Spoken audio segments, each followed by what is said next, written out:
A hushed evening in a glass penthouse high above San Francisco Bay was shattered when a millionaire's mistress barged in, ripped the belt from her waist, and whipped it across the face of a visibly pregnant woman who struggled to keep her balance. The man who had vowed to protect her stood by, silent, his hands buried deep in his pockets, as the woman he once called his wife crumpled to the cool marble floor. But this moment of humiliation, bathed in the warm glow of the room, was only the spark that would ignite a raging storm of revenge, undeniable evidence, and unwavering justice, a storm that no amount of money could silence. Stay tuned, because what comes next will shatter everything you thought you knew about power and love. Let us know what time you're listening and where you're tuning in from. Drop a comment below. We'd love to hear from you. Bathed in the late afternoon light, the glass penthouse shimmered like a surreal dream suspended high above the bay. Each wall mirrored the golden light. Every surface gleamed with a polished perfection. Emma Caldwell moved deliberately through the expansive living room, one hand resting gently on her rounded belly, the other stirring a pot of simmering soup on the marble countertop. The scent of rosemary and melted butter filled the air, a warm, homely aroma that stood in stark contrast to the sterile beauty of the million-dollar view. A faint smile touched her lips as she imagined Ethan walking through the door, pretending the outside world didn't exist, if only for tonight. For the past 5 months, she had found safety in this tranquility. The soft hum of the elevator broke the silence. Emma glanced at the clock. Ethan was early. She straightened the ribbon of her light blue dress and turned toward the entryway, a wave of relief washing over her. The doors slid open, but it wasn't just Ethan. A tall woman stepped out first, her heels clicking like warning shots on the marble floor. Sabrina Cruz. The smile froze on Emma's face, the ladle trembling slightly in her hand. Sabrina's red dress shimmered under the ceiling lights, her perfume slicing through the air like rubbing alcohol on an open wound. Ethan followed close behind, his phone still in his hand, his expression unreadable. "I didn't know we had company," Emma said softly, struggling to keep her voice even. "She's helping me with a project," Ethan replied, avoiding her gaze. "You should be polite." Polite. The word felt like acid in her throat. Sabrina's lips curled into a smirk as she stepped further into the room, tracing a manicured finger along the edge of the counter. "I heard you make a wonderful hostess, Emma," she said, her tone laced with sweetness and venom. Emma's pulse quickened. She felt her baby move, a gentle flutter that reminded her to breathe. "This isn't the time or place," she whispered to Ethan. But he was already pouring himself a drink, pretending nothing was amiss. The first insult landed like a silent slap. Sabrina began to mock the penthouse decor, Emma's suburban taste, the fact that she had sacrificed her career to become the wife of a genius. Ethan remained silent. He stood near the window, phone in one hand, glass in the other, gazing out at the bay as if he were above it all. "Maybe you should leave," Emma finally said, her voice shaking but firm. Sabrina's laughter echoed off the glass walls. "Or what? You'll call your husband? Oh wait, he's right here." She turned toward Ethan with exaggerated affection. "Do you hear her telling me what to do?" Ethan's jaw tightened. "Enough, both of you." But Sabrina wasn't finished. She reached for the black leather belt wrapped around her waist, sliding it free with a sharp, hissing sound, and held it loosely in her hand. The air suddenly felt thick and electric. Emma gasped. "Don't you dare." Sabrina's eyes glinted with cruelty. "You think your baby makes you untouchable?" The belt cracked through the air before Emma could react. A searing pain tore across her arm. The sting was immediate, hot, and blinding. She stumbled backward, colliding with the counter. The pot tipped over, spilling scalding liquid across the floor. Ethan stepped forward, but not to help. "Stop being dramatic," he muttered. "You provoked her." Emma stared at him, her eyes wide with disbelief. "She hit me, Ethan. I'm bleeding." "You're hysterical," he said flatly. "You've been unstable for weeks. Sabrina, go wait in the car." Sabrina didn't move. Instead, she leaned closer, her voice a whisper only Emma could hear. "He doesn't love you anymore. He hasn't for a long time." Even this baby can't change that. Another blow landed, not with the belt this time, but with words that cut far deeper. Emma's knees buckled. She collapsed to the floor, one hand pressed to her stomach, the other smeared with soup and blood. The sound of her own breathing filled her ears, uneven and desperate. "Get up," Ethan ordered, his tone cold, like he was addressing a stranger. "You're embarrassing yourself." The city beyond the windows glowed orange and silver, cars moving like veins of light through the hills. Inside, the penthouse was silent except for the slow drip of soup from the counter. Emma looked up at Ethan, her tears mixing with the reflection of the skyline on the glass. "How could you let her?" she whispered. Ethan's expression remained unchanged. "You've made everything impossible. You used to understand my stress. Now all you do is cry." He set his glass down and adjusted his cufflinks, as if preparing for another meeting. "Clean this up before it stains the marble." Sabrina brushed past him toward the elevator, her laughter soft and cruel. "Don't worry, sweetheart. I'm sure the baby will look like him. That way you'll always have a reminder." The elevator doors slid shut with a mechanical sigh. Emma remained on the floor, the taste of salt and metal in her mouth. The baby kicked again, stronger this time, as if demanding that she stay conscious. She pressed her palm against her belly, whispering, "It's okay, little one. I've got you." But her voice cracked on the last word. Ethan crossed the room, his shadow falling over her. For a moment, she thought he might help her up. Instead, he picked up his jacket and keys. "I'm going out," he said. "You need to calm down, Yao." "Ethan, please," she murmured. "We need a doctor." He didn't look back. "You need rest, not drama." The door closed behind him, the lock clicking like a final verdict. The penthouse lights dimmed automatically as evening fell. Emma dragged herself toward the nearest chair, her arm throbbing where the belt had struck. A thin line of blood trickled down to her wrist, staining the silk of her dress. She reached for her phone, but the screen was cracked from the fall. The reflection staring back at her was a stranger, pale, trembling, but alive. Outside, the sun sank behind the bridge, casting a streak of fire across the glass walls. The penthouse that once felt like paradise now resembled a gilded cage. Emma's gaze fell to the floor where her wedding ring lay, knocked loose in the chaos. The diamond caught the dying sunlight, scattering fragments of gold across the marble. She picked it up slowly, her fingers shaking. For a moment, she thought about putting it back on. Then she closed her hand around it instead, squeezing until her knuckles whitened. Blood from the cut on her arm dripped onto the ring, mingling with its shimmer. Somewhere deep inside, beneath the layers of fear and humiliation, a spark ignited, small, quiet, but unstoppable. She wasn't sure what it meant yet, only that something within her had been irrevocably altered.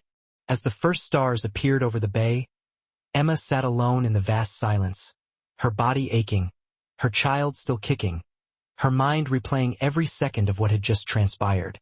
The sound of the belt, the coldness in Ethan's voice, the taunting laughter of the woman who had struck her. All of it coalesced into a single, undeniable truth. The life she believed she had was gone forever. The final shot of the scene lingered on her hand, resting protectively over her stomach. The camera slowly panned down to the floor where her ring, slick with blood and tears, glimmered faintly in the fading light, the last, fragile fragment of a marriage that had just died. Morning light filtered through the glass walls of the penthouse, painting everything in muted gold. Emma Caldwell sat on the edge of the bed, her arm wrapped in gauze, her eyes hollow from another sleepless night. The apartment was silent, save for the faint hum of the air conditioner. Ethan had already left for work, leaving behind a cup of cold coffee and the faint, lingering scent of his cologne. The bruise along her shoulder throbbed with every movement. Every sound, every creak in the house, made her flinch.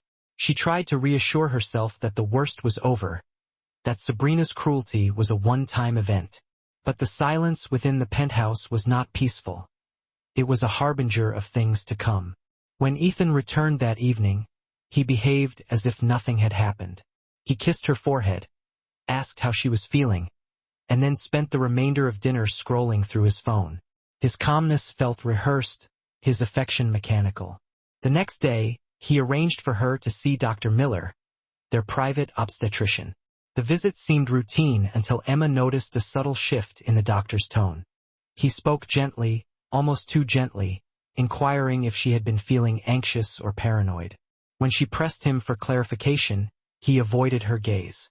Later that night, she overheard Ethan on the phone in the study saying, "She's been unstable lately. Hormonal changes. Please make a note in her chart." Her pulse quickened. He was constructing a paper trail, one designed to portray her as unfit. Over the following week, her world began to shrink. Ethan canceled her credit cards, claiming it was a temporary measure while the accounts were being reorganized. He hired a private chef and a driver, saying she shouldn't exert herself. Her friends stopped visiting. When she called, they were polite but distant. One of them, Caroline, finally confided in a hushed voice, "Ethan told us you've been under a lot of stress. Maybe it's better if you rest." The word rest began to sound like imprisonment. Sabrina's presence, though unseen, permeated every aspect of Emma's life. Late at night, Emma's phone would buzz with messages from an unknown number. At first, they were ambiguous. "He's happier now. You should let go." Then they became cruel. "He's mine now. Even your baby knows it." Attached photos followed. Ethan and Sabrina at a restaurant, laughing, his hand resting on her thigh. Emma deleted them, but the images clung to her mind like smoke. By the end of the second week, Emma barely recognized her own reflection. The woman who once led meetings, negotiated contracts, and fearlessly spoke her mind now moved through her own home like a ghost. Every step felt monitored. Every call felt recorded. When she questioned Ethan about the credit cards, he sighed. "You're becoming paranoid, Emma. This isn't healthy. People are starting to notice." His tone was patient, patronizing, the way one speaks to a child. She felt her throat tighten, but she forced herself to nod. "You're right," she said quietly, though inside she was screaming. At her next appointment, Dr. Miller smiled kindly but spoke carefully, asking if she had been experiencing episodes. He mentioned that Ethan had shared concerns about delusions and stress-related memory gaps.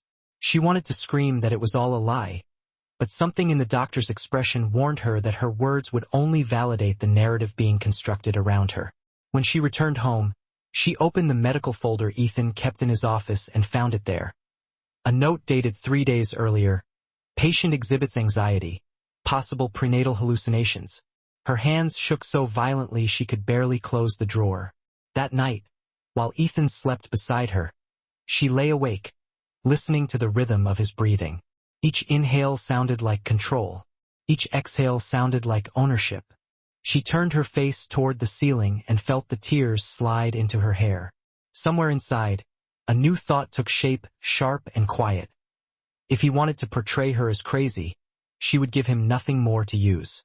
She would become still, observant, invisible until she found a way to fight back. The next morning, she woke early, dressed, and stood before the mirror. The bruise on her arm had deepened to a dark violet. She reached for her phone and took a picture, then another. She created a hidden folder labeled for Leia, the name she had already chosen for her unborn daughter. Every message, every medical report, every bruise would go there. She began keeping a small notebook, writing down dates, times, and phrases Ethan used: unstable, paranoid, hysterical. Each word became evidence. Each day, her fear hardened into something colder. Ethan continued to play his role flawlessly. To outsiders, he was the perfect husband caring for a fragile wife. He organized charity galas, gave interviews about family values, smiled for photographers. The world adored him. Inside the penthouse, Emma ate in silence, watched him perform acts of kindness for the cameras, and counted the seconds until he was gone. She had learned to measure safety in minutes, not hours. One afternoon, Sabrina sent a final message. "You should be grateful he still lets you stay." That night, Emma deleted every photo from her wedding. Then she took out a small mirror from her vanity and looked at herself. Her cheeks were pale, her eyes rimmed with exhaustion, but something about her gaze had changed. It no longer reflected confusion or disbelief. It reflected awareness. She remembered the last time she had begged Ethan to listen. The way he had looked through her, as if she were a problem to be solved, not a person to be loved. That image burned away the last vestiges of her denial. She whispered to her reflection, "You're not crazy. You're trapped." The words steadied her heartbeat. Outside, rain began to fall against the glass, streaking down in long, crooked lines. She stood there for a long time, watching the city blur into streaks of gray and silver. Somewhere beneath the noise, she heard her baby's heartbeat in her memory, steady and strong. Emma walked toward her desk, opened her notebook, and wrote one line across the page, "Document everything." Then she placed the phone beside it and took another picture of her arm, the bruise fading, but still visible. She didn't cry this time. The night stretched long and silent, the rain tapping like distant footsteps. The apartment's reflective walls showed her from every angle wounded, but unbroken. The final image revealed Emma standing before the mirror, her face pale, yet her eyes brighter than ever. The dim light reflected across them, capturing a truth newly born within her. The woman who once trembled had vanished, and the survivor within her had begun to rise. The morning felt heavier than usual, as if the very air had thickened inside the glass walls of the penthouse. Emma sat in the living room, her hands folded protectively over her stomach, gazing at the skyline that shimmered beyond the floor-to-ceiling windows. San Francisco looked breathtaking from above, but the view now felt distant and cruel. Every reflection served as a constant reminder of what she had become, a woman trapped within her husband's gilded empire. Her phone lay silent on the table. She had stopped expecting calls. Friends no longer reached out, and her family had learned to speak cautiously, afraid of making things worse. She could feel herself slowly fading from the world, one quiet, solitary hour at a time. When Ethan summoned her to his office that afternoon, his voice was calm, almost gentle, a tone he rarely used anymore. The office carried the faint scent of cedar and leather, every object meticulously placed in perfect symmetry. The curtains were partially drawn, casting soft light that glinted off a black envelope resting on his desk. He gestured for her to sit. "Emma," he began, "I think it's time we make things easier for both of us." His tone was measured, each word carefully controlled. He slid the envelope across the desk toward her. Inside were a typed agreement and a check for $500,000. Emma looked down at the papers, reading the first line slowly. It wasn't a divorce decree. It was a confidentiality agreement. A wave of nausea washed over her as the realization of its implications dawned. "You want me to sign this?" she said, her voice barely audible. "So you can keep everything quiet." Ethan leaned back in his chair, studying her with detached patience. "I want peace," he said. "You're exhausted, and this fighting isn't good for the baby. If you sign, you'll have financial security, and I'll handle everything else." Her fingers brushed against the glossy surface of the check. $500,000. To him, it was a pittance. To her, it was the price of erasing her own existence. "You're buying my silence," she murmured. "I'm offering you a way out," he corrected, his voice low and firm. "If you don't want to end this gracefully, then you're forcing me to protect my reputation another way." Emma looked up, her pulse quickening. "What does that mean?" Ethan's expression hardened. "It means," he said slowly, deliberately, "that if you continue acting unstable, if you persist in accusing me of things that never occurred, people will start to question your sanity. You've already been labeled as emotionally volatile in your medical file. I didn't want it to come to this, but I will use whatever means necessary to ensure the safety of my company and my child." Her breath caught in her throat. "You falsified that report," she said, disbelief warring with anger. "You told the doctor I was hallucinating." He offered no denial, only a slight smile, the smile of a man who believed he possessed the power to shape reality to his own desires. Sometimes perception is everything. And right now, everyone perceives you as fragile. Don't make that perception permanent. Emma's eyes welled with tears, but she refused to let them fall. You would destroy me just to appear blameless. Ethan stood and walked around the desk to stand behind her, his voice dropping to a near whisper near her ear. No one destroys anyone, Emma. People destroy themselves. I'm simply helping you see what's best. She turned slowly to face him, her hands trembling, but her voice steady. You're not helping me. You're burying me. He sighed, clearly irritated that she wasn't responding with fear this time. Sign it. Don't make this harder than it has to be. Emma stared at the paper again, then at the check. The ink shimmered faintly under the light, as if daring her to trade her dignity for safety. For a long moment, she remained motionless. Then, without uttering a word, she tore the check in half. The sound was small, but sharp, like glass shattering. Ethan froze, his jaw tightened, and the carefully constructed mask of calm slipped from his face. You just made a very bad decision, he said. No, she replied softly. I finally made one that's mine. His voice rose, sharp and cold. Do you honestly believe you can survive without me? You don't even have access to your accounts anymore. You have nothing. She met his gaze, her voice trembling but resolute. Then I'll start with nothing. He stared at her for a moment, as if struggling to decide whether to laugh or shout. Instead, he turned to his computer, typing rapidly. Fine. You want independence? You have it. A few seconds later, he hit the enter key. Your cards are canceled. Your phone plan is terminated. You'll soon discover just how small the world feels when no one believes you. Emma stood there, stunned, but silent. She watched him pour himself another drink. His reflection fractured in the glass. He didn't glance at her again. Close the door on your way out, he said. She left the office without a word. The penthouse was dimly lit, the sunset casting a crimson glow across the windows. The city's lights began to flicker on, one by one distant and unreachable. Emma walked to the nursery that had once brought her so much joy. Tiny clothes hung neatly on the rack, untouched. She ran her hand over a small blue blanket and felt tears sting her eyes. The baby moved, a gentle reminder that life still existed within her, even when everything else felt dead. That night, she sat by the window, listening to the sound of the wind rising over the bay. The city pulsed far below, indifferent to her pain.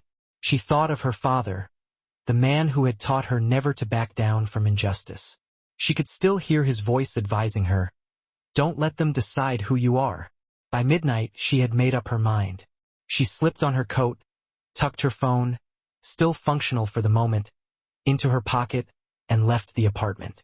The elevator ride felt interminable, the mirrored walls reflecting her pale face and swollen eyes. When she stepped out onto the street, the cold air cut through her like ice. She walked until she reached the quiet cemetery at the edge of Golden Gate Park. The night air smelled of rain and pine. She stopped in front of her father's grave, tracing the engraved letters with her fingertips. You'd tell me to fight, she whispered. You'd tell me to stand tall, even if no one believes me. Her voice broke. I'm scared, Dad, but I can't be silent anymore. Lightning flickered over the bay, followed by the low rumble of thunder. She closed her eyes and took a deep breath.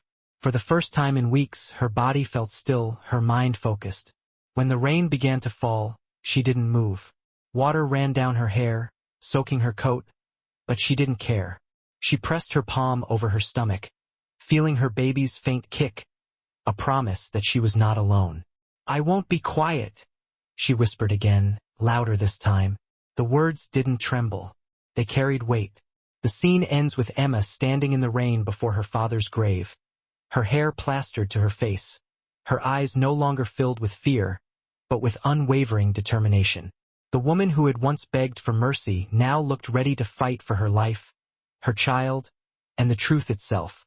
The rain had stopped by dawn, leaving a pale silver mist hanging over the bay. Emma Caldwell stood by the window, her reflection ghost-like against the glass. The night before had stripped away the last vestiges of fear that had kept her silent. Her clothes were still damp from the rain, her hair clinging to her neck, but her heartbeat felt steady for the first time in weeks. The penthouse was silent. Ethan was gone, attending meetings that filled the newspapers, but never his conscience. She turned away from the view and picked up her phone. This time she wasn't calling for help. She was calling for proof. By noon, she was sitting in a small cafe on the quieter side of the city, far from the shimmering towers of the financial district. Across the table sat Noah Bennett, a man in his late 50s with tired eyes and hands that conveyed the quiet precision of someone who had once handled both secrets and danger. His gray hair was trimmed short, his voice low but firm. He listened intently as Emma recounted everything.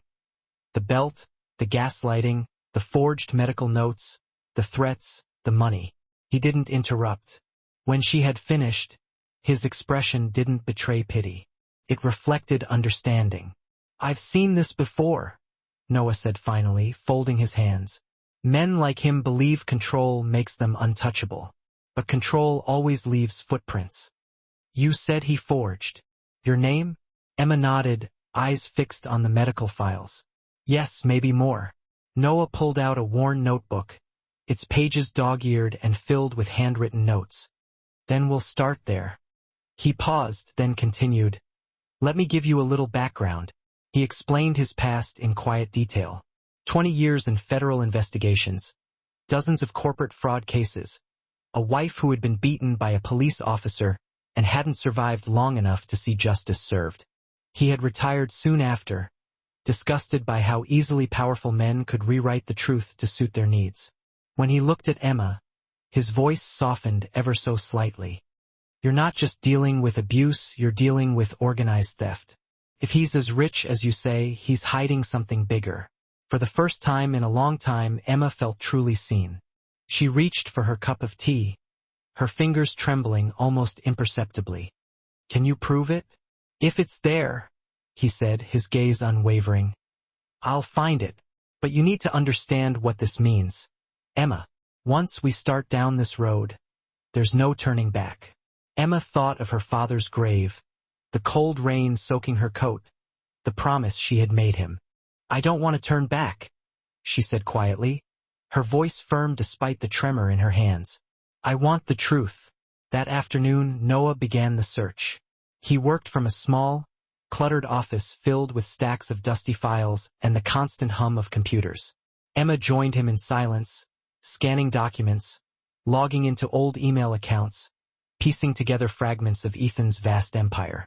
The more they looked, the more patterns began to emerge. Transfers between shell companies with unfamiliar names, payments approved with Emma's digital signature, financial statements that simply didn't align with reality. Noah leaned forward, pointing at the screen. "Right here. Caldwell Ventures LLC, registered offshore. But look who authorized it." Emma read the name aloud, a knot forming in her stomach. Emma Caldwell.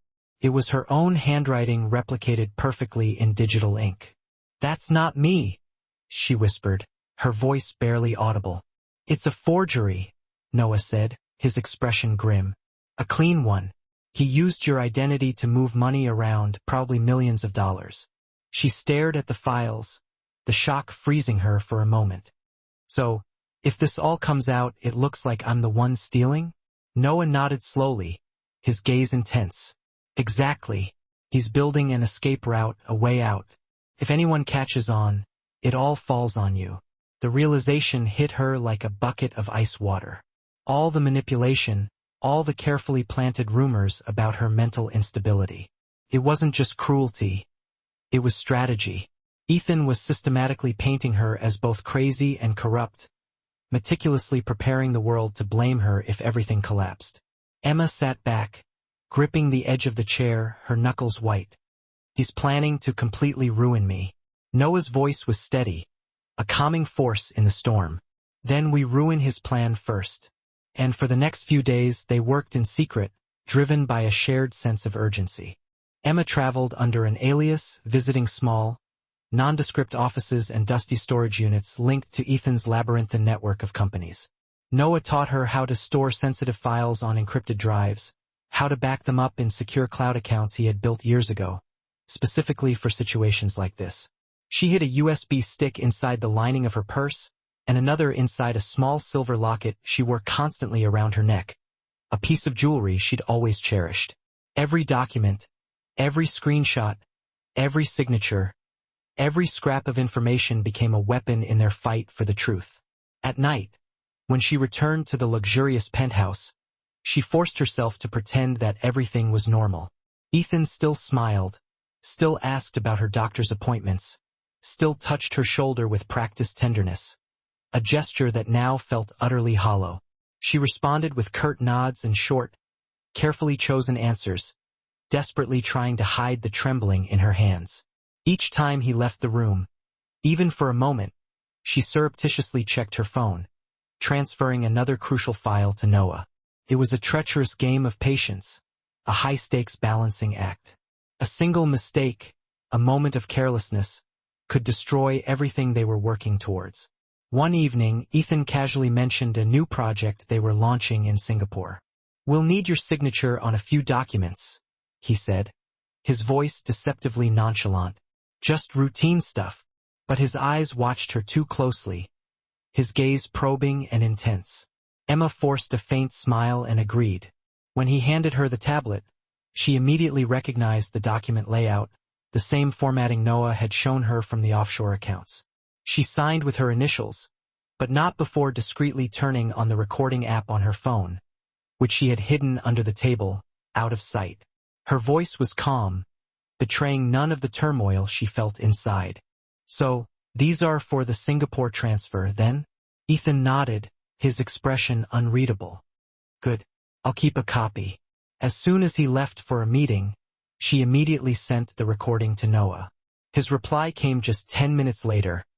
"You just gave us what we needed." Emma exhaled shakily, closing her eyes for a moment. For the first time, victory didn't feel entirely impossible. But power, she knew, never truly sleeps. It was always lurking, always watching.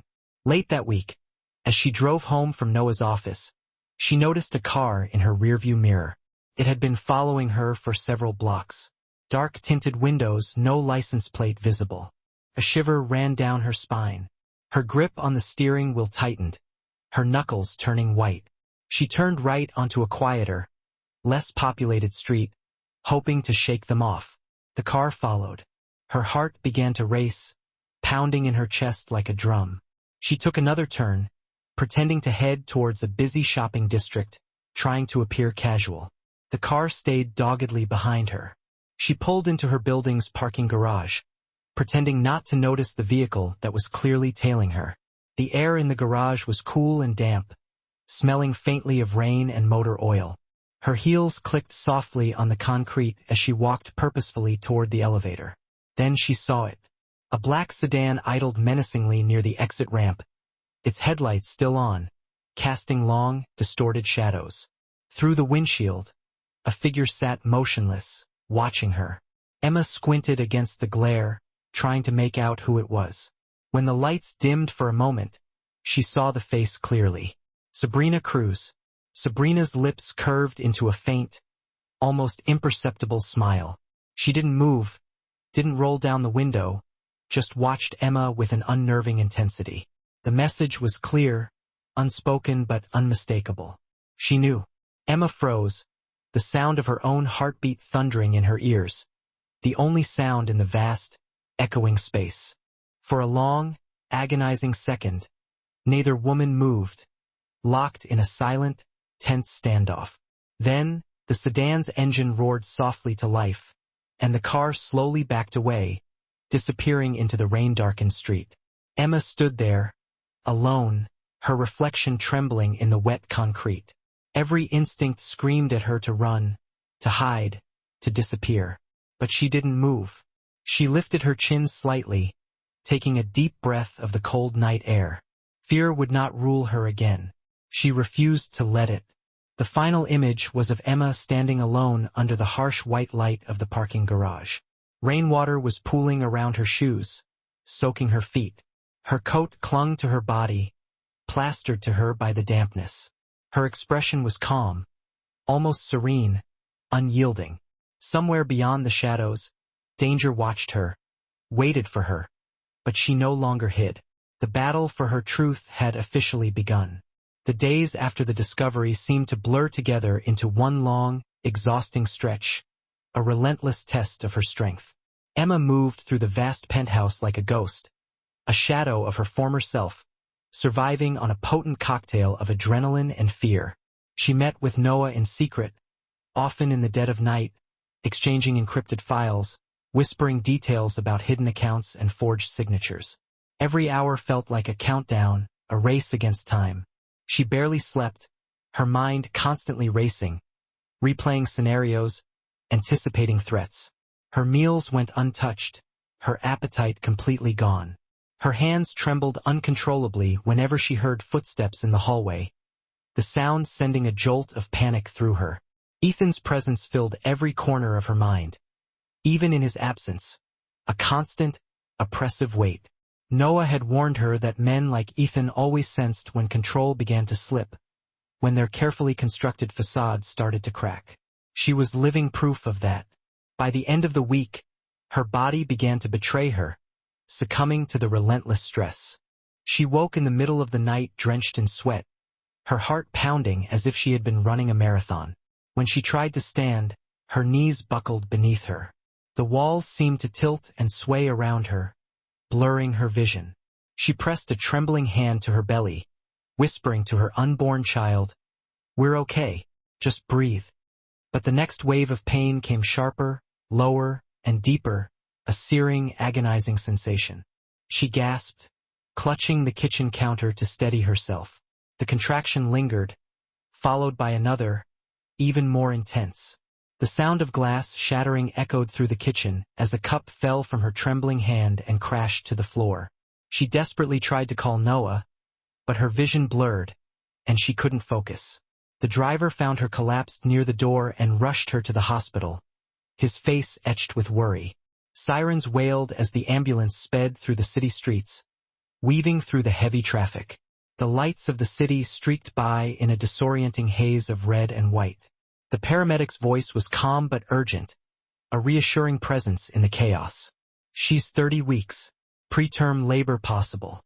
Emma desperately wanted to respond, to tell them what was happening, but her lips wouldn't move. The pain ebbed and surged like a relentless tide, pulling her under.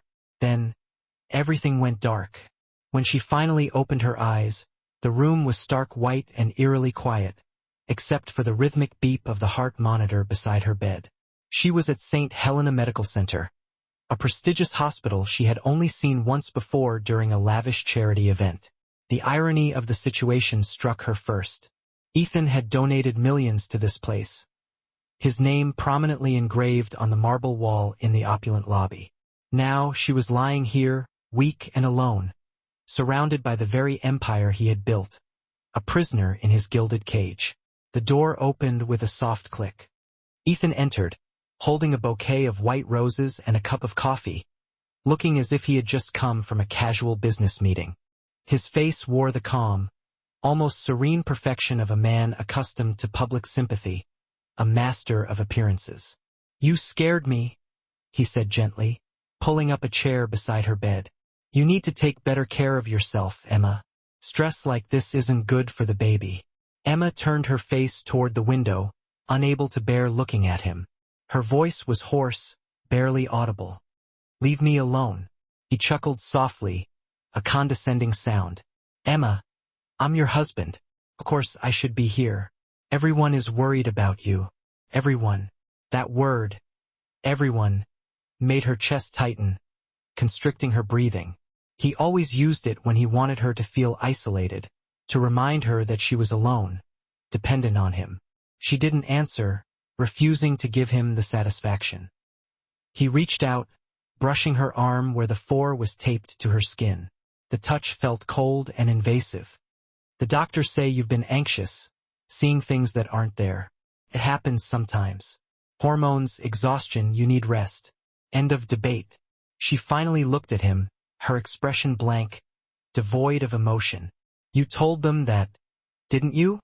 I told them what they needed to know, he replied, his tone kind, almost paternal, a carefully crafted performance. I'm protecting you, Emma.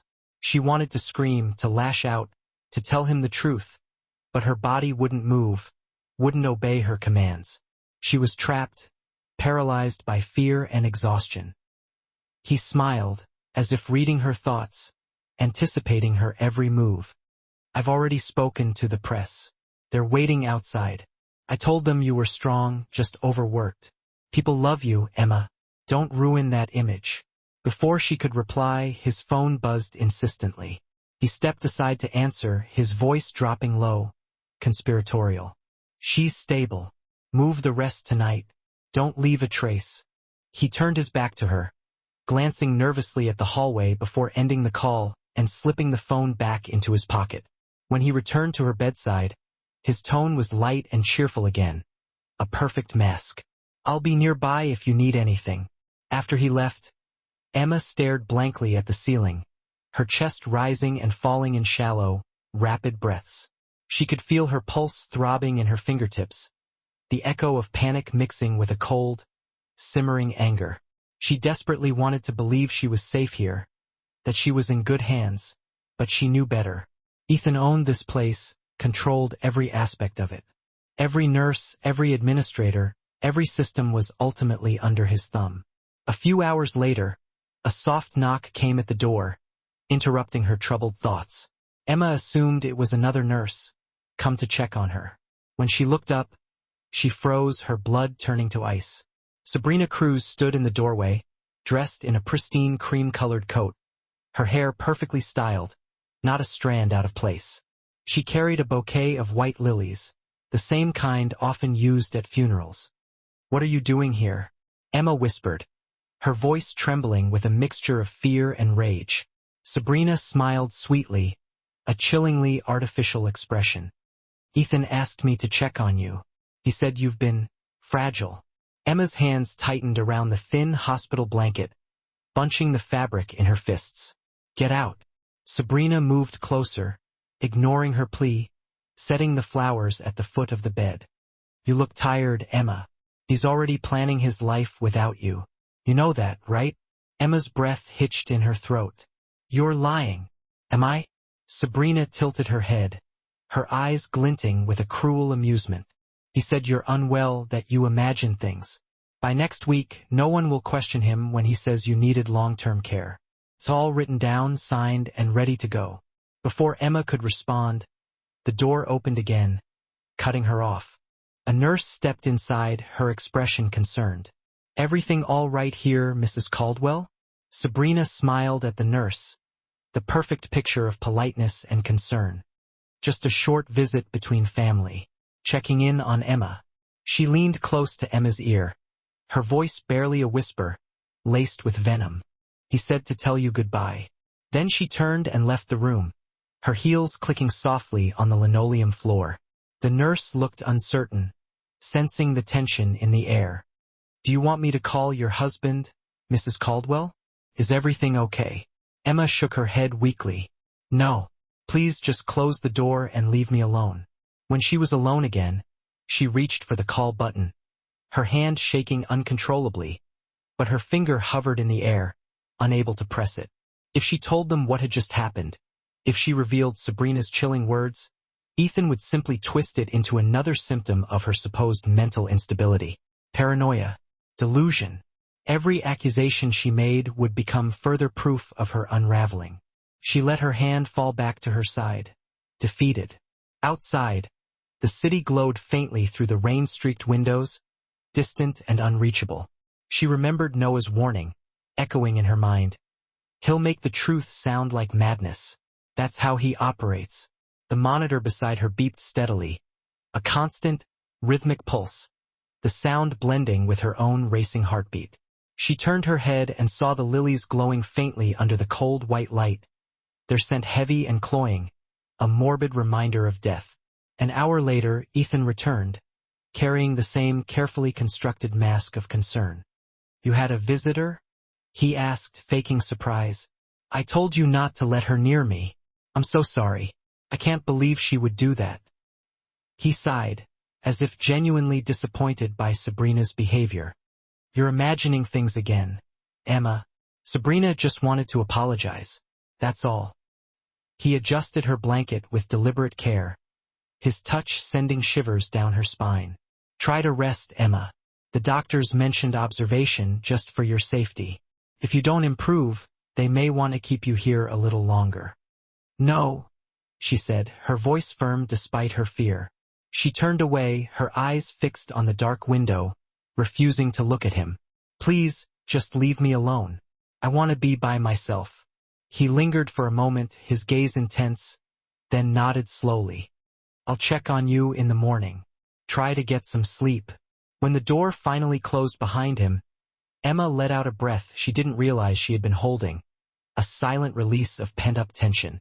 The monitor continued its steady rhythm, each beat a pulse of determination. She reached down and placed her hand over her stomach, feeling the gentle curve of her abdomen. The baby kicked once, a small but powerful reminder of what she was fighting for, the innocent life she had to protect. The light from the hallway spilled into the room, outlining her pale face and weary eyes. The fear that had once consumed her, paralyzing her with terror, now sat quietly beside a newfound resolve. She wasn't safe, not by a long shot, but she was awake, aware of the danger that surrounded her. She knew what she had to do. The scene ends with Emma lying still in the dim hospital room, her hand resting protectively on her belly, her eyes wide open and unblinking. The faint hum of the machines fills the silence, and the steady heartbeat of her unborn child becomes the only sound of hope left in the long, dark night. The morning Emma returned home from the hospital, the air inside the luxurious penthouse felt strangely thin, as if something vital had been sucked away, leaving a void. The floor-to-ceiling glass walls that once shimmered with light, reflecting the vibrant city below, now reflected only emptiness, a stark reminder of her isolation. She moved carefully through the opulent rooms, each step measured and deliberate, her body still fragile and weakened, but her mind was alert and focused, sharpened by the constant threat. Ethan had refused to let her stay in the hospital's recovery suite, insisting that she come home, saying she would heal faster, surrounded by familiar things, in the comfort of her own home. He had smiled when he said it, but the smile never reached his eyes, never warmed his face. It wasn't concern or affection. She knew it was pure control, a way to keep her close, to monitor her every move. When he left for work that afternoon, Emma sat alone in the oppressive quiet of the penthouse, her hands resting protectively over her stomach. The faint hum of the air conditioner filled the vast space, a constant, droning sound that amplified the silence where her heartbeat should have been. She picked up the phone and called Noah, her voice betraying none of the fear and anxiety she felt inside. Her voice was calm and steady, almost unnervingly so. "He thinks I'm weak," she said, stating the obvious. "Then let him think that," Noah replied, his tone firm and reassuring. His voice carried the weight of experience, of someone who understood danger and knew how to navigate it. "If he believes you're harmless, he won't see what's coming. Are you ready to move forward, Emma?" "Yes," she answered without hesitation, her voice resolute. "I'm done being afraid. I'm ready to fight back." That evening, while Ethan was attending a corporate dinner, Noah arrived at the penthouse, disguised as a maintenance worker, wearing a nondescript uniform and carrying a small, worn toolbox. He moved with quiet precision, his movements efficient and practiced. Emma let him in through the service elevator, avoiding the main entrance and the watchful eyes of the building's security personnel. They spoke little, their communication limited to essential instructions. Words were unnecessary now. They understood each other, bound together by a shared purpose. He began installing the surveillance devices in silence, his movements swift and sure. 2 miniature cameras, so small they were almost invisible, were carefully hidden within the air vents. A sophisticated recording unit was discreetly placed beneath the nightstand in the master bedroom, positioned to capture every sound. When she asked how long they would last, how long the batteries would hold, he replied softly, his voice barely a whisper, "Long enough to hear the truth, Emma. long enough to get what we need. After he left, the penthouse looked outwardly unchanged, still a picture of luxurious perfection. But Emma knew it was alive in a new way, transformed into a silent observer. Every lie, every whisper, every word spoken within those walls would now have a witness, recorded and documented for the world to hear. The next morning, she resumed her role as the obedient, submissive wife, playing her part to perfection. She poured Ethan's coffee, asked about his meetings, smiled at all the right moments, saying all the right things. He seemed pleased by her newfound compliance, mistaking her stillness for surrender, her silence for acquiescence. As soon as he stepped into his private office, shutting the door firmly behind him, she sat in the living room with a book open in her lap, pretending to read, while the hidden cameras watched everything, recording his every move. Hours later, Noah sent her a coded message. "We're getting something. Don't react. Just stay calm." Her pulse quickened, her heart skipping a beat. She forced herself to take a deep breath, to remain calm and composed. She turned another page in her book and waited, her senses on high alert. Through the tiny microphone, Ethan's voice came through first, sharp and methodical, betraying his true nature. Then another voice joined him, soft but unmistakable. "Sabrina." Their words were faint but clear, carried on the airwaves, straight into Emma's ears. "She's calm again," Sabrina said, her voice laced with suspicion. "Maybe too calm." Ethan's reply was almost casual, dismissive. "It doesn't matter. In a few weeks it will all be over. One accident, a small dose of something undetectable, maybe something from the doctor will make it look completely natural." Emma's hands froze on the book, her knuckles white with tension. The air in her chest seemed to vanish, leaving her gasping for breath. Noah was recording every word, capturing every incriminating detail. Later that night, she met him in his small, cluttered office, a sanctuary filled with stacks of old case files, overflowing bookshelves, and the soft hum of computers. A single lamp cast a warm, yellow glow over the worn desk, illuminating the laptop screen.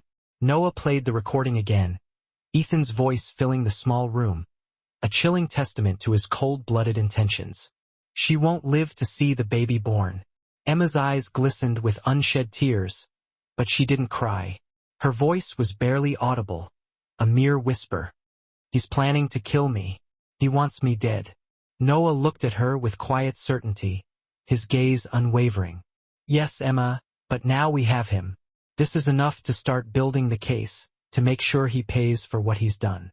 We just need to gather a little more evidence, to solidify our position. Once we show this to the authorities, he can't escape. He'll finally be held accountable." Emma stared at the laptop screen, transfixed by the chilling words, the irrefutable proof of Ethan's treachery. The evidence felt heavier than she had ever imagined, a burden of responsibility.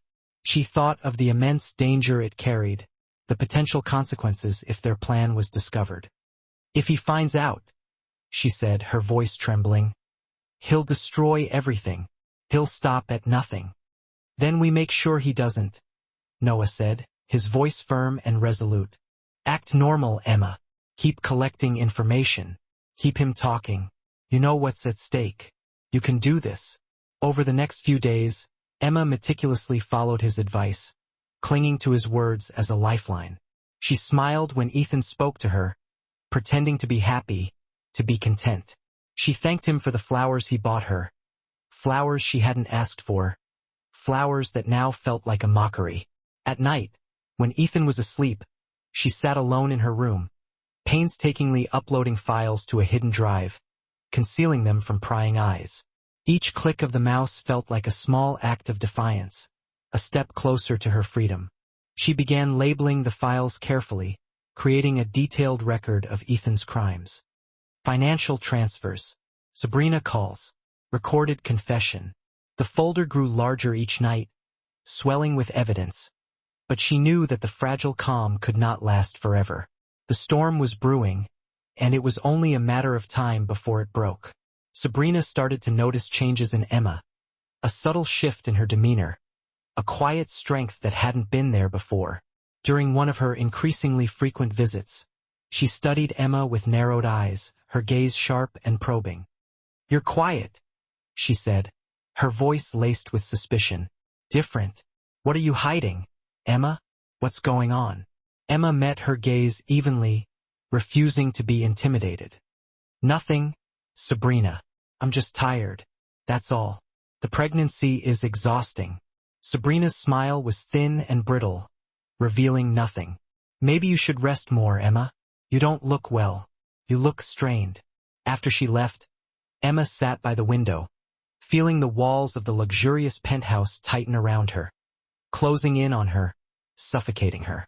She knew Sabrina was suspicious, that she was watching her closely. The feeling was unnerving. The next message from Noah confirmed her fears. "She's watching you, Emma. Be careful. Don't do anything drastic for a few days. Just lay low." So Emma waited, enduring the agonizing tension, knowing that the waiting was often the hardest part. Every night she lay beside Ethan in their bed, listening to the steady rhythm of his breathing, wondering how someone could sleep so peacefully with murder on his mind, with such darkness in his heart.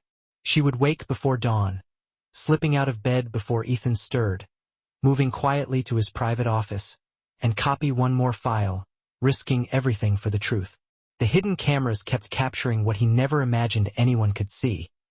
Secret money transfers, coded messages, hushed conversations with Sabrina, all meticulously documented. One night, while transferring a new batch of audio files, she found a message labeled "Cruise Call, 11:47 p.m. Her hand shook as she clicked play, her heart pounding in her chest. Ethan's voice came through first, cold and precise, sending a shiver down her spine. "Everything is ready. She signs the insurance transfer tomorrow. After that, no more delays. We're running out of time." Sabrina's voice followed, light but sharp, a perfect complement to Ethan's calculated cruelty. "You always did prefer simple solutions, Ethan. It's one of the things I love about you." Emma closed the file and immediately sent it to Noah, her hands trembling. Her reflection in the dark laptop screen looked unfamiliar, almost unrecognizable. She looked stronger, older, harder, more determined than she had ever been. She felt her baby move inside her, a small but powerful reminder of what she was fighting for, the innocent life she was determined to protect. When Ethan returned home later that night, she was already in bed, pretending to be asleep, her breathing slow and even. He leaned down, brushing her hair gently from her forehead, his touch feeling like a violation. "You look peaceful," he murmured, his voice soft and deceptive. She didn't answer, didn't move. Her mind was elsewhere, focused on the files she had just secured, now stored safely far beyond his reach, a secret arsenal of truth. Hours passed before she opened her eyes again, her senses on high alert. The city outside was still and gray, the faintest hint of light creeping through the blinds. She sat up slowly, reached for the laptop, and pressed play on the latest recording, steeling herself for what she was about to hear.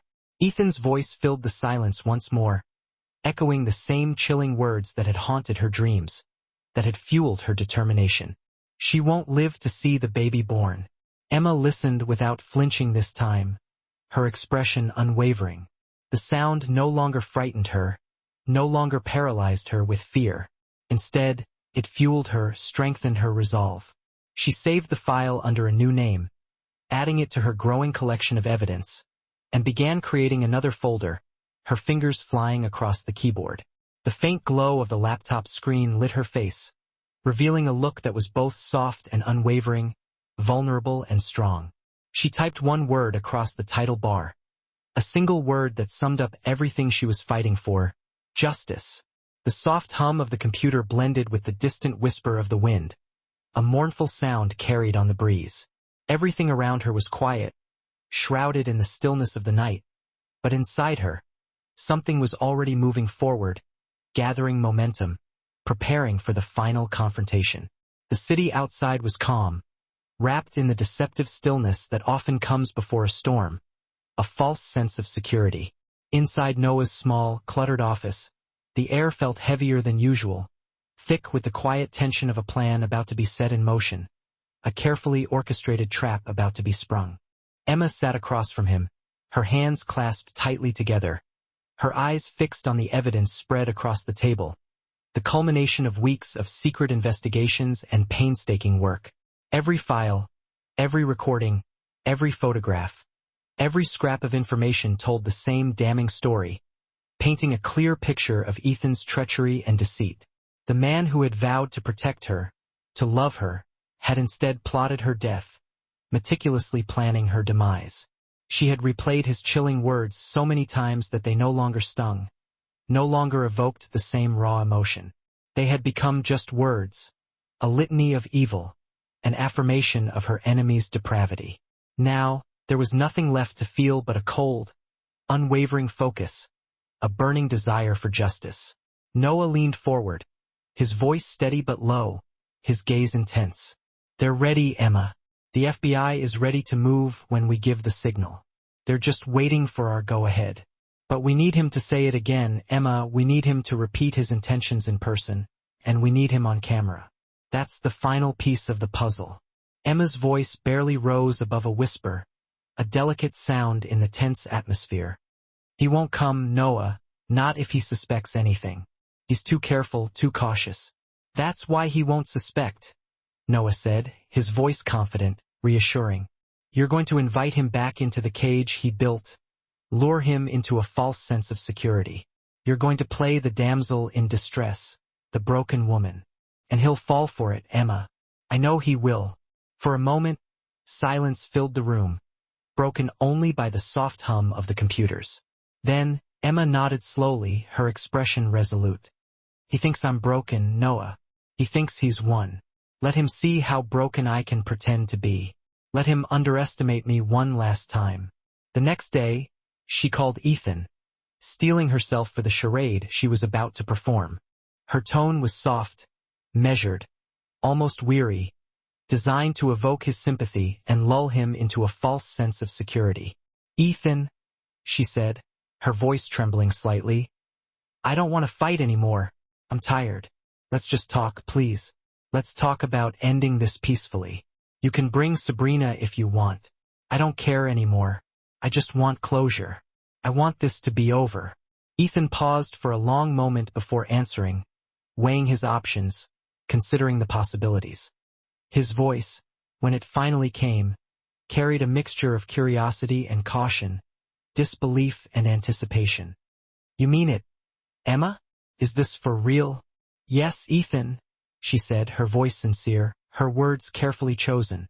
"I'm tired, Ethan. I'm just tired. I just want it all to be over."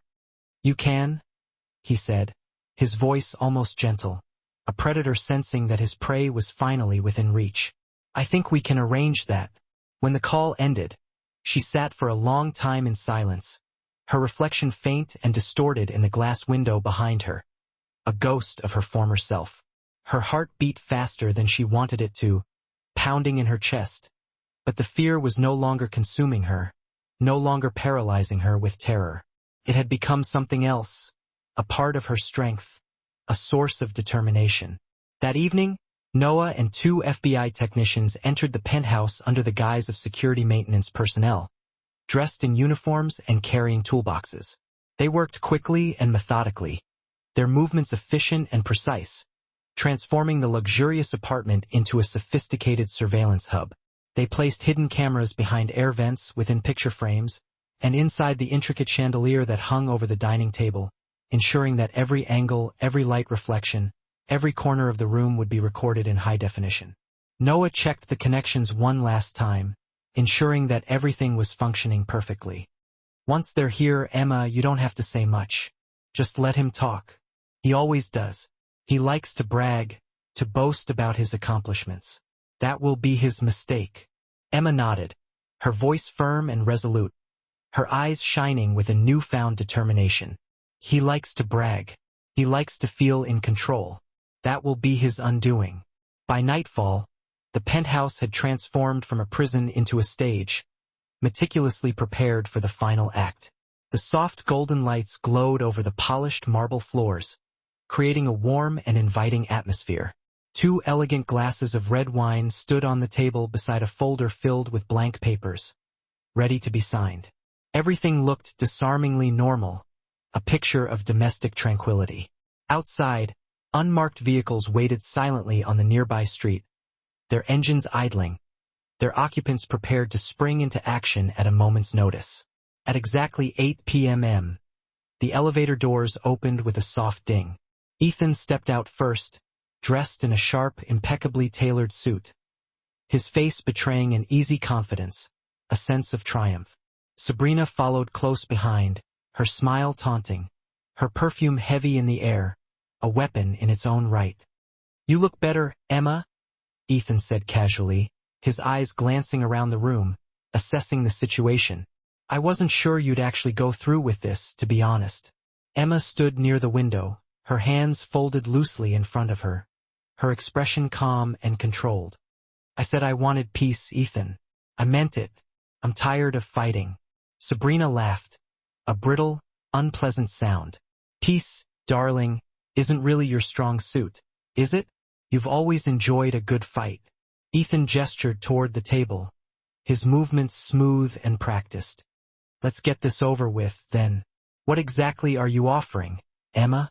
What are the terms?" Emma gestured to the folder on the table. "I drafted an agreement, Ethan. I'll give up any claim to the company, the property, all of it. I just want you to stop. I want you to leave me alone, to let me live my life." Ethan arched an eyebrow, his eyes narrowing slightly. "Stop what, Emma? Stop what exactly?" She met his eyes, lying with every fiber of her being, pretending to be weak, acting as if she ever intended to let him live through this. "Stop pretending, Ethan. Stop pretending like you ever intended to let me live through this, to let me have this baby." He smiled faintly, a chillingly cruel expression that made her blood run cold. "You always were dramatic, Emma. It's one of your most endearing qualities." Sabrina poured herself a glass of wine and leaned against the counter, watching them with a predatory gaze.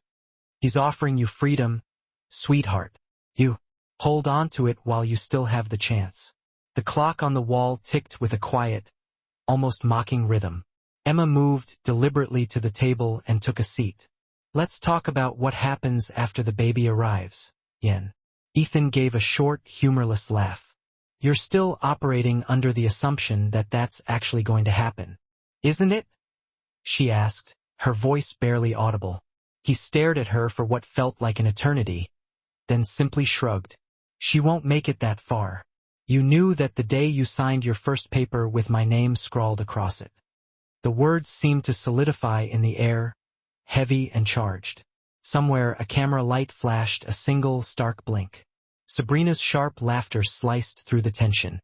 "You just can't help yourself, can you?" she commented to him, taking a slow sip of her wine. He gave a self-satisfied smirk. "Why should I? She can't touch me. No one can." The distinct sound of the elevator echoed again, this time louder, more insistent. The doors whooshed open, and a chorus of voices boomed in unison. "Federal Bureau of Investigation. Step away from the table." The room instantly dissolved into utter pandemonium. Ethan froze, his glass slipping from his grasp and shattering against the cool marble surface. Sabrina dropped her wine glass, the dark red liquid spreading like a stain across the polished floor. Agents poured in from every direction, their movements precise, efficient, and clearly well-rehearsed. The initial shock on Ethan's face quickly hardened into furious anger. "This is a mistake. Do you people even know who I am?" One of the agents stepped forward, his voice calm but firm. "We do. You're under arrest for conspiracy to commit fraud, attempted murder, and obstruction of justice." The color completely drained from Ethan's face. He swiveled his head to look at Emma, his expression a mask of disbelief. "You did this?" he stated quietly, more accusation than question. She remained standing where she was, perfectly composed and still. "You did this to yourself. You!" Sabrina started screaming, vehemently denying everything.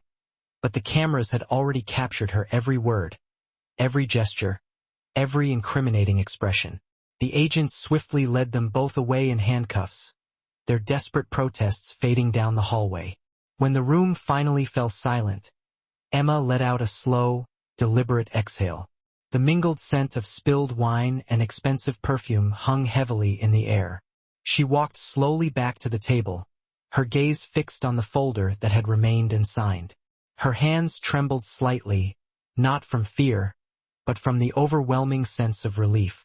Noah entered moments later, the faint static of a radio still crackling in his ear. "It's over," he said softly, his voice filled with understanding. Emma turned to face the window. The city lights reflected in the glass, streaks of blue and red from the police cars flashing below. "No," she whispered, her voice barely audible. "It's only beginning." The words hung in the quiet room like a promise. She stood there for a long time, watching the reflections dance across the polished marble floor. Her face was calm, her heartbeat steady and strong. Outside, the sirens faded into the distance. And inside, the silence felt different now. It wasn't the silence of fear anymore.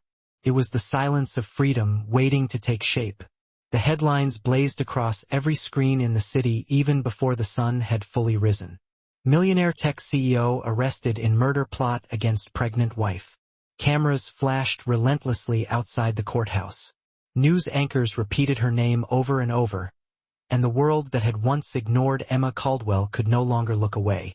From her small, unassuming apartment near the marina, she watched the unfolding chaos on television, her own reflection barely visible in the glass. Every word, every image, carried the immense weight of what she had survived. The man who had once controlled what she wore, where she went, and what she could say was now a defendant in a high-profile federal trial. When she stepped out of the car that morning, the crowd erupted. Reporters shouted a barrage of questions that all blurred together into a deafening roar. "Emma, how do you feel? Have you forgiven him? Is it true he tried to kill you?" The flashing of cameras turned the courthouse steps into a blinding field of lightning. Her security detail efficiently guided her through the chaos. Inside, the world seemed to grow quieter, the air noticeably colder.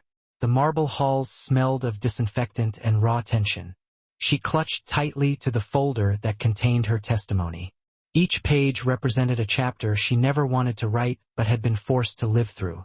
The courtroom was packed to capacity.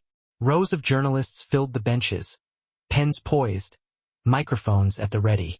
Ethan sat at the defense table, impeccably dressed in a gray suit, his hair perfectly combed as if he could still charm his way back to power. Sabrina sat beside him, her expression unreadable, although the slight tremor in her hands betrayed her carefully constructed calm. The federal prosecutor, a woman with sharp, intelligent eyes and a composed voice, arranged her files with unwavering precision. Emma sat behind her, her heart steady, her gaze fixed directly ahead. When the judge entered the room, everyone rose in unison. The sound of chairs scraping against the floor echoed like distant thunder. As the proceedings formally began, the prosecutor stood and spoke with quiet but compelling force. "The evidence will irrefutably show," she stated, "that Ethan Caldwell and Sabrina Cruz conspired together to end the life of Emma Caldwell, his pregnant wife, to secure complete control of her assets and erase any and all traces of financial misconduct." The defense immediately objected, their lawyer, a tall man with a flair for the dramatic, rising to his feet. He attempted to paint Emma as fragile, unstable, and overly emotional. "This woman," he declared, gesturing theatrically in her direction, "has suffered trauma. She misinterprets ordinary conversations as threats. Her mind has created villains where there were none." Emma remained perfectly still, her hands folded calmly in her lap. The words no longer had the power to wound her. They were merely echoes of a world she had already escaped. Then came the presentation of the evidence. Noah was called as the first witness.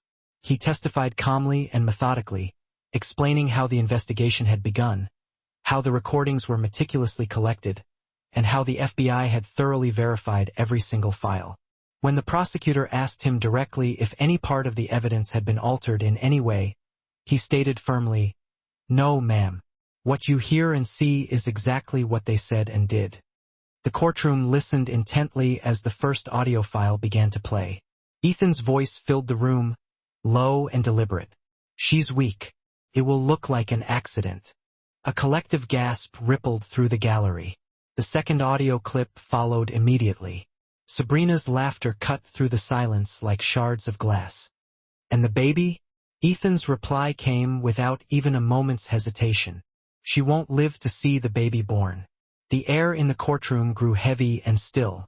Even the reporters stopped writing. The judge leaned forward, his expression grave. Emma's breath came slow and even. She gently pressed her hand against her belly, feeling the faint flutter of a kick beneath her palm. A constant reminder that life had stubbornly chosen to stay. When the video footage began to play, the courtroom was transformed into a stark theater of truth. The hidden camera footage from the penthouse played on the large screen, revealing Ethan at the table, his arrogance completely laid bare. "She can't touch me," he stated on the recording. "No one can." The prosecutor allowed the video to run for a few moments before finally pausing it. The silence that followed was more impactful than any spoken verdict could ever be. During cross-examination, the defense lawyer attempted to discredit Emma's testimony. "Mrs. Caldwell," he began, his tone condescending. "Is it at all possible that you edited or in some way encouraged these recordings to unfairly portray your husband in a negative light?" Emma met his gaze directly, her eyes unwavering. "No. Everything you heard is real. You can twist words, but you cannot twist the truth." Her unwavering calmness silenced him completely. Even the judge's stern expression seemed to soften slightly. The prosecutor approached Emma for her final questions. "Mrs. Caldwell, what was your initial reaction when you first heard him say those words?" Emma took a deep breath, composing herself. "I thought he would win. I thought that money and power would always protect him. But then I realized that the truth doesn't need power to stand. It only needs to be seen." The prosecutor nodded in acknowledgement and stepped back. The jury watched Emma with quiet respect. The following days were long and grueling. Witness after witness testified, ranging from financial experts to hospital staff. Each piece of evidence added another crack to Ethan's already crumbling defense. Sabrina's lawyer eventually turned against her, arguing that she had been manipulating Ethan all along for her own financial gain. Ethan glared at her across the table, his face contorted with anger. The partnership that had once thrived on secrecy was now disintegrating under the harsh glare of the spotlight. On the 7th day of the trial, closing arguments commenced. The prosecutor spoke plainly and directly, without any dramatic theatrics. "You have heard his voice. You have seen his face. This is not about revenge. This is about accountability. No woman should ever have to fear for her life in her own home. No child should be denied the chance to be born because of someone else's greed." The defense reiterated the same arguments they had used from the very beginning. Stress, confusion, hormones, lies. But the sheer weight of the evidence had already buried those flimsy excuses. When the jury left to begin their deliberations, the room emptied into a whispering quiet. Emma sat alone on the hard wooden bench, her hands clasped tightly together. Noah joined her, his voice low and reassuring. "No matter what happens, you did absolutely everything you possibly could." "I know," she said softly, "but it has to mean something." Hours passed before the jury finally returned to the courtroom. The judge called for order. The foreman stood, holding a sheet of paper in his hand. His voice was steady and clear. "We, the jury, find the defendants guilty on all counts." The courtroom erupted into immediate chaos. Cameras flashed incessantly. Reporters shouted into their microphones. Ethan lowered his head, his carefully constructed composure completely crumbling away. Sabrina wept openly, clutching desperately at her lawyer's arm. The judge struck his gavel against the desk 3 times, restoring a semblance of silence to the room. Emma didn't move. She looked straight ahead, her expression completely calm. The word guilty echoed through her mind, not as a sound of victory, but as a sound of closure. She placed a hand over her stomach and closed her eyes for a moment, listening to her own heartbeat blending with the imagined rhythm of her child's. Outside, the sounds of celebration grew louder, but inside, she felt only a profound sense of quiet. When she stood to leave, the prosecutor gave her a small, respectful nod, and Noah placed a comforting hand on her shoulder. "It's over," he said softly, his voice full of relief. She turned toward the courthouse doors where bright light streamed in through the glass. The air smelled faintly of rain, the same scent that had haunted her since that first night of terror. She walked steadily toward the light, her breathing calm and even. Somewhere behind her, the echoes of the courtroom faded away, replaced by the soft, rhythmic beeping of a hospital monitor in her memory, a sound that had once saved her life. The sounds of the city returned, blending with that remembered heartbeat, as she stepped out into the light, ready to face whatever waited for her next.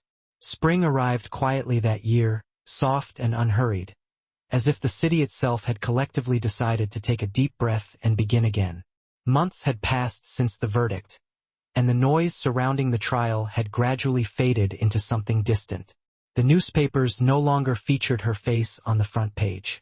The talk shows had moved on to other sensational stories, and for the first time in what felt like years, Emma Caldwell could walk down the street without hearing her name being whispered in passing. She had traded the cold, sterile gleam of the penthouse for a small, cozy apartment on the outskirts of San Francisco.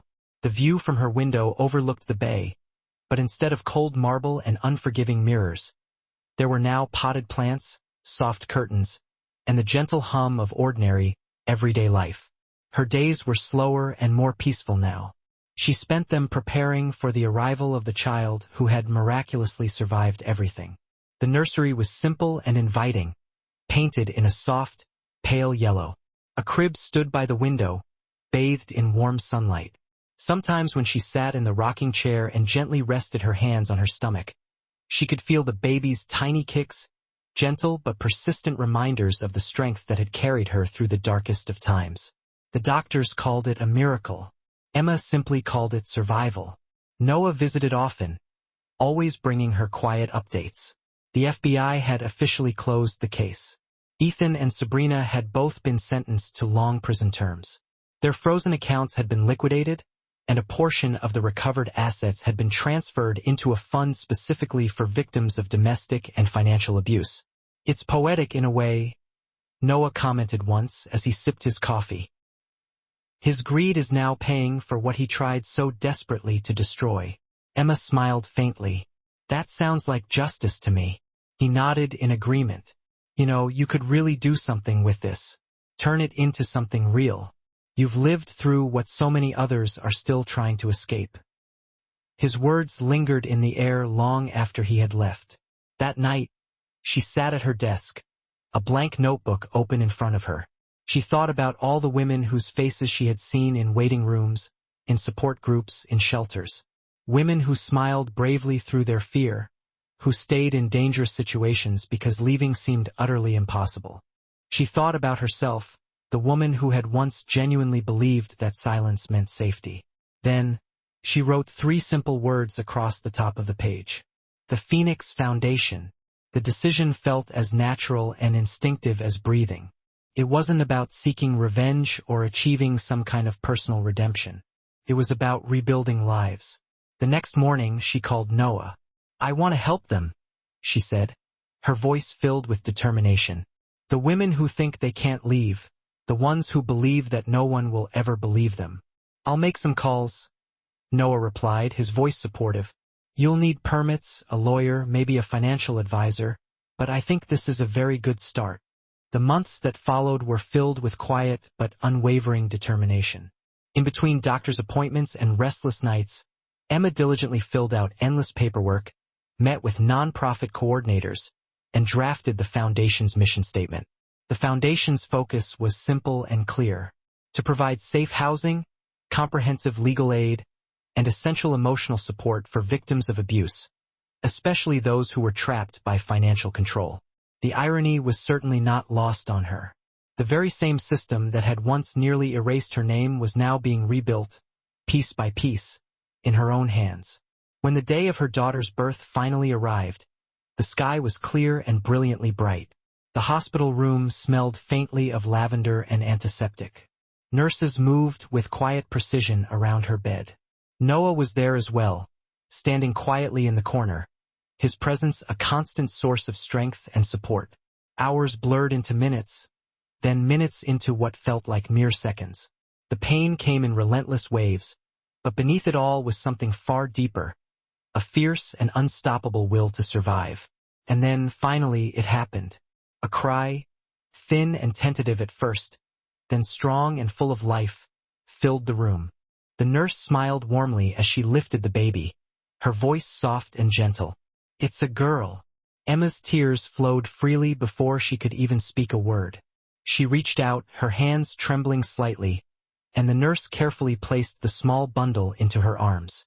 The baby's skin was incredibly warm, her tiny fingers curling instinctively around Emma's thumb. "Layla Grace," Emma whispered softly, her voice full of love. "Welcome home." The room felt lighter, almost sacred. For the first time in what felt like an eternity, the silence held no fear. It was simply peace. Later that afternoon, Noah returned with a beautiful bouquet of wildflowers. "She's perfect," he said softly, looking down at the sleeping baby with a smile. "She's the proof that life always wins." Emma smiled, her voice barely above a whisper. "She's everything he said I wouldn't have." He handed her a sealed envelope from the bureau. "Official closure on the case, and a note. Your share of the seized assets has been released. You can use it however you see fit." Emma opened the envelope but didn't bother to look inside. "I already know what it's for." 2 weeks later, she stood in the courtyard of St. Helena Medical Center, the same hospital where she had once fought so hard to stay alive. A small group of nurses and journalists gathered around a modest sign being unveiled under the bright spring sunlight. The words were simple but powerful. The Phoenix Foundation, rebuilding lives, restoring hope. Emma spoke briefly, her voice calm, steady, and almost serene. "This isn't about what I lost," she said, her gaze fixed on the horizon. "It's about what survived." Pain doesn't simply disappear, but it can become something else, something that saves others. Applause filled the courtyard, but Emma's gaze remained fixed on the sky above. Somewhere beyond the white hospital walls, she imagined a firebird rising triumphantly, its wings wide and powerful, breaking through the clouds. That evening, when she returned home, the apartment glowed with the golden light of the setting sun. Layla slept peacefully in her crib, her small chest rising and falling in gentle rhythm with the world outside. Emma walked out onto the balcony, the warm air soft against her skin. The city below buzzed quietly, the bay reflecting the fading light. She looked back at her sleeping daughter, then out toward the distant horizon. "We made it," she whispered softly. The words were neither loud nor triumphant. They were gentle, certain, the quiet declaration of someone who had finally found her way back to herself. The night deepened, and lights began to flicker across the water. Emma stood there, listening to the soft cooing of her child and the distant hum of the city, the same city that had once been her prison and was now her home. Each breath felt like a renewal. Each heartbeat felt like a promise. And as the last traces of daylight faded away, the soft laughter of her daughter drifted through the open door, mingling with the gentle breeze, carrying with it the quiet strength of a woman who had survived everything and had chosen to begin again. The morning sun rose over San Francisco with a calm brightness that touched every glass building and sparkled across the bay. Inside the convention center downtown, the lobby buzzed with quiet anticipation. Volunteers arranged rows of white chairs beneath brightly colored banners that read, "The Phoenix Foundation Annual Conference." Voices reborn. Reporters checked their equipment. Photographers adjusted their lights. And in the middle of it all, Emma Caldwell stood behind a curtain, taking a deep breath before walking confidently onto the stage. A full year had passed since the night she had held her newborn daughter in her arms for the first time. In that time, her life had shifted dramatically from mere survival to a life filled with purpose. The foundation she had created was no longer just a simple idea scribbled in a notebook. It was alive, thriving, and making a real difference. Offices had opened in 3 major cities. Dozens of women had found safe shelter, comprehensive legal protection, and stable jobs through its various programs. Each success carried her name quietly, though she never actively claimed the credit. Emma no longer wanted to be remembered solely as the woman from the headlines. She wanted to be remembered as someone who had turned immense pain into something incredibly useful. She adjusted the microphone clip on her blouse, smoothing the fabric of her light blue dress, the same color she had worn on the day that everything had begun to unravel. She thought briefly of that earlier version of herself, the frightened woman kneeling on a cold marble floor, her life seemingly falling apart, and then she thought of the strong and confident woman she was now. The difference felt like an entire lifetime. A staff member signaled to her from the side of the stage. The lights in the hall began to dim.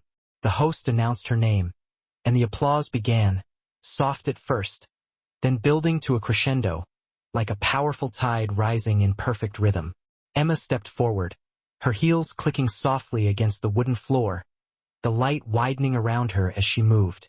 She paused for a breath and looked out at the audience. Rows upon rows of faces watched her intently. Survivors, activists, students, families, journalists. Among them sat Noah Bennett in the front row, his hands folded calmly, his expression a mixture of pride and support. Near him, a nurse cradled little Layla Grace, now walking and full of infectious laughter, her curls bouncing as she clapped her tiny hands. "Good morning," Emma began, her voice steady and clear. "A year ago, I didn't know if I would ever be able to speak in front of anyone again. I truly didn't know if I could even stand without feeling overwhelming fear. But the truth has an incredible way of bringing you back to your feet." She allowed the silence to linger for a moment, letting her words sink in. "They tried to buy my silence with fear, but fear eventually breaks. The truth, however, doesn't." The room seemed to hold its collective breath. Some nodded in understanding, others wiped away tears. Cameras flashed, capturing the quiet but undeniable fire in her eyes. She continued, "This foundation isn't about me. It's about every single woman who has been told she was crazy for asking for help. Every voice that has been silenced simply because power spoke louder. Every life that was almost lost because someone decided it wasn't worth saving. We're here to make sure those voices are never buried again." Applause swelled throughout the hall, filling every corner with sound. Emma smiled warmly, waiting patiently until it faded slightly. "When I was at my lowest point, I honestly thought my story would end in fear. But then something happened that changed absolutely everything." She glanced lovingly at Layla, who now rested comfortably on the nurse's lap, staring back at her with wide, adoring eyes. "I became a mother. And with that, I finally understood what survival really means. It isn't just about managing to live through the pain. It's about creating something meaningful after it." Her speech lasted approximately 15 minutes, but it felt timeless. Every word carried the immense weight of her past experiences and the undeniable clarity of her healing. When she finished speaking, she thanked the audience and stepped back slightly, the applause rising again, even stronger than before. People stood clapping until the resounding sound filled every corner of the room. Emma bowed her head slightly, her heart filled with a quiet sense of peace. She didn't cry. She had already shed all of her tears in the years that had come before. Now there was only peace. After the event concluded, the lobby filled with lively conversation and the constant flashing of cameras. Reporters called out her name repeatedly, but she only answered a select few questions. "How does it feel to have inspired so many people?" one asked. Emma smiled gently. "It feels like the world is finally starting to listen." Another asked, "Do you think justice was truly served in your case?" She paused thoughtfully for a moment, then replied, "Justice is never truly complete. It's something we have to keep actively choosing every single day." As the crowd began to thin, she walked slowly toward the glass doors that opened onto the terrace. The afternoon light had shifted into a warm golden hue. Outside, the bay shimmered invitingly, and in the distance, the Golden Gate Bridge stood majestically against the horizon, solid and silent. Noah joined her, his jacket slung casually over one shoulder. "You did really well," he said sincerely. "Thank you," she replied, her voice soft. "She would have been proud," he added, glancing at the nurse who was carrying Layla. Emma nodded, her eyes filled with emotion. "We both would have." They stood in silence for a moment, watching the light dance across the water. Then she turned to him. "You're staying on the board for as long as you'll have me," she stated firmly. He smiled faintly. "Then we have a lot of work to do," she said, returning his smile. He left soon after, heading down the steps to meet the waiting car. Emma stayed behind, leaning against the railing. The wind carried the faint scent of salt and spring blossoms. She could hear Layla's joyful laughter behind her, bright and pure. The sound drew her back inside the hall where the little girl reached out for her. Emma lifted her into her arms. Layla's small hands gently touched her face, and Emma kissed her forehead. "Ready to go home, sweetheart?" The child giggled happily, resting her head against her mother's shoulder. A young journalist nearby called out, "Miss Caldwell, one last question. Do you ever think about him?" Emma paused, turning slightly toward the sound of the voice. The setting sun caught in her hair, surrounding her in a soft and ethereal glow. "Only when I remind myself how far we've come," she replied. The reporter lowered her microphone, speechless. Emma walked away, holding her daughter close. The glass doors opened automatically, and the last light of the day spilled across the floor. Outside, the sky burned with vibrant shades of orange and pink. The same colors that had once signaled devastating endings were now glowing like the promise of new beginnings. She stopped for a moment on the terrace, gazing out at the horizon. The wind brushed gently against her face, warm and comforting. Layla laughed again, and Emma's smile deepened. There was no fear in her anymore. No shadow left to follow her, only the sound of her child's laughter, the strong pulse of life, and the steady rhythm of her own breathing. The city below shimmered as night began to approach, lights flickering on one by one. Emma whispered softly, almost to herself, "We rise." The words disappeared into the cool evening air, carried somewhere beyond the bridge where the sky met the sea. And for the first time she felt truly free, in a way that no verdict, no apology, and no sensational headline could ever define.